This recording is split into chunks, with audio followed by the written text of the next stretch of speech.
Buonasera a tutti e grazie ancora per essere intervenuti questa sera a questo bellissimo spettacolo. A Padova stasera c'erano due eventi straordinari: il boss Springsteen allo Stadio Euganeo e il saggio del liceo musicale Barbarino.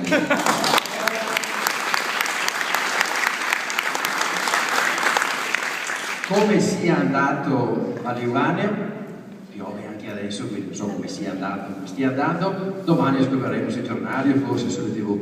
Noi sappiamo che qui è andato benissimo stasera. Io sono così contento che non avete idea stasera.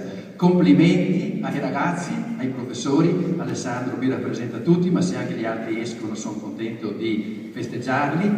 Io sono particolarmente contento stasera perché questo gruppo, che non è tanto numeroso, ma è fatto di specialità uniche. Qui non c'è una fotocopia, ecco, dell'altro o dell'altro.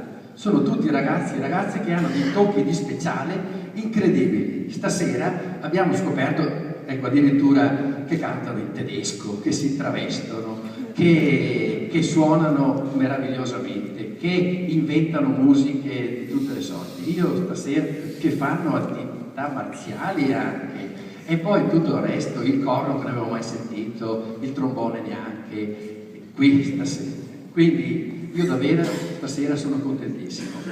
Vorrei che i ragazzi, che questi ragazzi capissero che lavorando bene, accettando anche la fatica dell'esercizio, del fare e ripetere e riprovare, si fanno cose belle.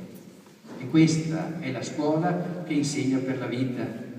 E siamo convinti che lo strumento musicale è prezioso proprio perché insegna anche questo. Oltre a dare un bello spettacolo, a dare belle emozioni, insegna anche che la vita è fatta di costruzione lenta, paziente, con un sogno grande, e allora si riesce a fare anche quello che in qualche momento sembrerebbe impossibile. Io mi auguro che questo gruppo resti forte, resti coeso, e possiamo divertirci ancora per tante altre volte e cogliere davvero questi momenti molto, molto piacevoli e molto gratificanti.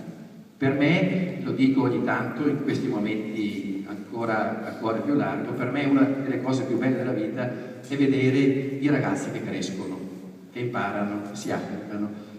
Stasera ci offrono uno spettacolo bellissimo. Grazie ragazzi, grazie a voi genitori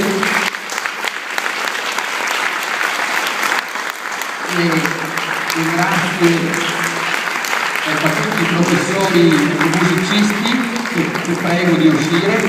Chiaramente grazie anche a chi insegna inglese, chi insegna matematica, chi insegna italiano e tutte le altre materie, storia, perfino, filosofia, scienza, ma stasera in particolare musica.